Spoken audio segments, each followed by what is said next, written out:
New this morning, San Diego police looking for the person who hit a man in the Midway district and then drove off. This happened just after midnight in the 3700 block of Camino del Rio West. Police say the pedestrian was taken to the hospital with life-threatening injuries. At this time, police do not have a clear description of the driver or car. If you have any information, you're asked to call San Diego Police. Time now is 6 a.m. here on this Friday. I'm Eric Connert. And I'm Netta Irampour. So glad you're starting off your morning with us. Let's get you caught up on the forecast as the weekend is inching closer. Meteorologist Evan Nurhani with a look at what to expect. Hi, Evan. Good morning. Yeah, it's been kind of a bit of the same all week, at least along the coast. Good same. We can handle that, yeah. And it's, different depending on where you're at. If you're inland, it's been a bit of a roller coaster ride. We started off the week with warm temperatures. We cooled down for Tuesday, Wednesday, and then we warmed up again. However, again, right by the water, it's just been consistent upper 60s, and it looks like this will be no different for Friday, Saturday, and Sunday. Upper 60s out by the coast, mid 70s as you make your way inland. A low pressure system is going to squeeze in through the weekend. It'll bring up our wind speeds a bit. It'll also generate a bit more cloud cover, but aside from that, it's a mild, comfortable weekend ahead. 57 right now in Fallbrook out the door, 60 in El Cajon, and 62 down in Chula Vista. Going to send things over to Vanessa Paz, checking in on this, I'd say quiet start to the morning, maybe a little cloudy, foggy out there, but otherwise not much trouble, right? Yeah, it's a pretty accurate description. I mean, right now we're looking at steady speeds across the board.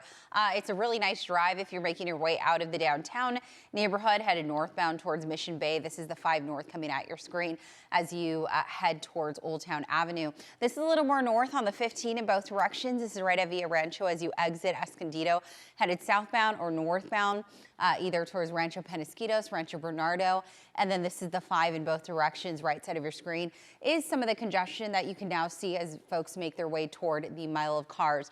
In about 7 minutes or so, we'll have a look at your drive times, and we'll also talk about a weekend closure that will be impacting a major freeway this weekend. Back to you. All right, Vanessa, thank you. And right now, emergency repairs are underway on a leaking wastewater pipe in Tijuana. The U.S. International Boundary and Water Commission says South Bay residents may notice stronger odors. News 8's Tori Apodaca live in Imperial Beach with just how long these repairs are expected to last here, Tori. Hi, good morning. These repairs are expected to last about 24 hours. 2 pump lines are going to be offline, and that's why we can expect to see it be a bit smellier down here in the South Bay communities. I can tell you though right now it doesn't smell too bad out here, but these emergency repairs, they're happening on a leak on a parallel gravity line that transports wastewater in Tijuana. During the repair, flow from the Tijuana sanitation system will be sent to the South Bay International Wastewater Treatment Plant. The U.S. International Boundary and Water Commission, or USIBWC, is trying to stop or reduce transboundary flows at Smuggler's Gulch Canyon, with staff and equipment in position at the collector. If the untreated or partially treated sewage reaches U.S. waters, the USIBWC says we could expect to see possible beach closures or other health risks. So again, be prepared because it may smell worse out here today. Of course, we will keep you updated as we learn more about the timeline of these emergency repairs. Right now expected, though, to last about 24 hours. Reporting live from Imperial Beach, Tori Apodaca, News 8. Well, today a judge will hear your concerns about the possible release of a sexually violent predator. Gary Snavely was convicted of lewd and lascivious acts with a child under the age of 14 in the 80s. The state is recommending he be placed at a home with the address 3406 Running M Road in Borrego Springs. The public comment hearing is at 9 a.m.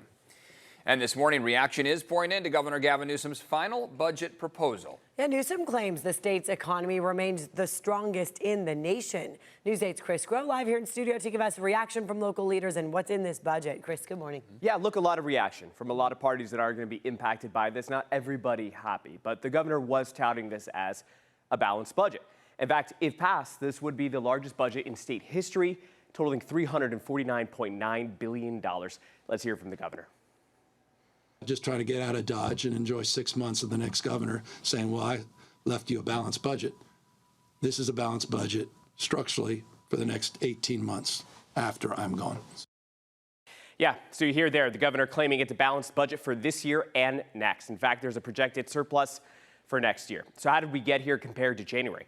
Well, this May revision includes $16.5 billion more in tax revenue, than the January draft. There's also expected to be more money coming in from new taxes on the sale of digital software and tech companies. It also includes cuts to Medi-Cal coverage of undocumented immigrants that Newsom said had to be done because of the cuts from the big, beautiful bill.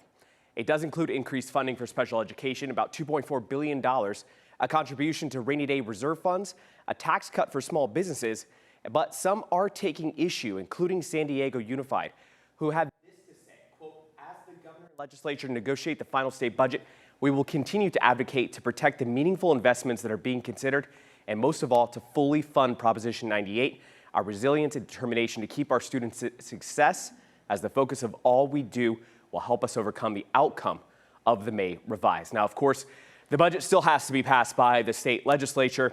That's expected to happen in the summer. There could be changes. There could be investments that are made.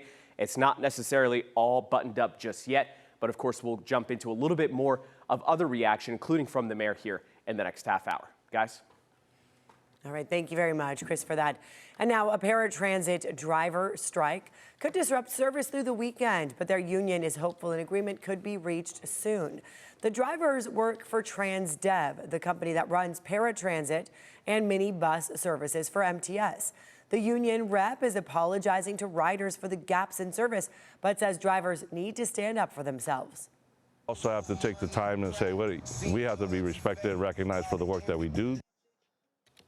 TransDev says it will continue to bargain in good faith. The union says if they approve a deal, service could resume on Monday. Until then, you can find a full list of impacted routes and alternatives on our website, cbs8.com.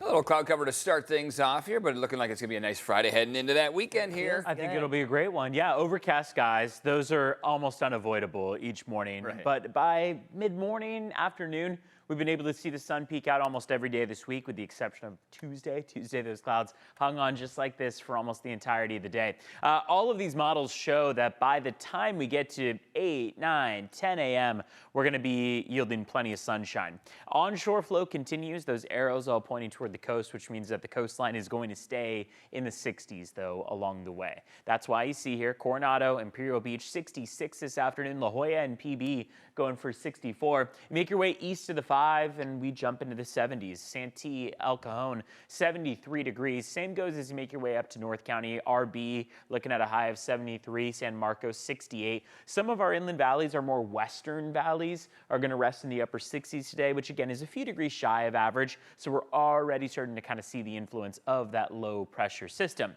The mountains are going to be in the 60s and 70s. Alpine going for 71. Mount Laguna, highest mountaintops that we have in the county, are going to be in the mid 60s or so. Borrego Springs only going for 91 this afternoon. One thing that we're going to be watching for is that uptick in wind speeds and wind gusts. Now, it's not going to be as intense along the coast and inland. We will still see that breeze, 15, 20 miles per hour. But out toward Borrego Springs and Ocotillo Wells, we're going to jump to about 30 miles per hour by this evening. It looks like as that wind advisory takes effect from Saturday into Sunday, our wind speeds could be up to 30 miles per hour, and our wind gusts could be up to 60 miles per hour. Here's a live look outside. This is Mount San Miguel. We checked in on it yesterday. You were able to make out that view of the Sweetwater Reservoir and our western valleys. Today, it's a little more socked in, meaning those clouds are right at the mountaintops.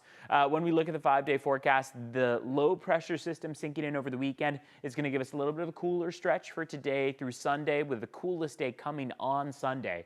And then after that, Monday, Tuesday, starting a nice warm up that takes us to more spring and almost summer-like conditions. Vanessa Paz checking in on traffic. What's going on out there? Well, you know, every time I pull up Chopper 8, they decide not to be on the freeway.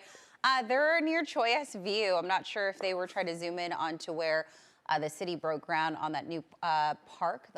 Was it park or library yesterday? Now they're zooming. Okay, so they're not really focusing in on the freeways. Let's go ahead and take a look at the traffic maps here. The 5 and the 805, not really seeing any slowing. In fact, we're at steady speeds. I'd like to call it Friday light for the most part as you head out the door. Some good news, again, if you got to get some more on time today. 57 mile per hour speeds as you make your way towards Coronado, coming in from the Barrio Logan downtown area. And then this is what it looks like as you make your way westbound, coming in from the East County. This is both out of Santee as well as La Mesa. And then this is the 5 and the 15. Coming in from Oceanside as well as Escondido, average speeds about 70, 75 miles per hour.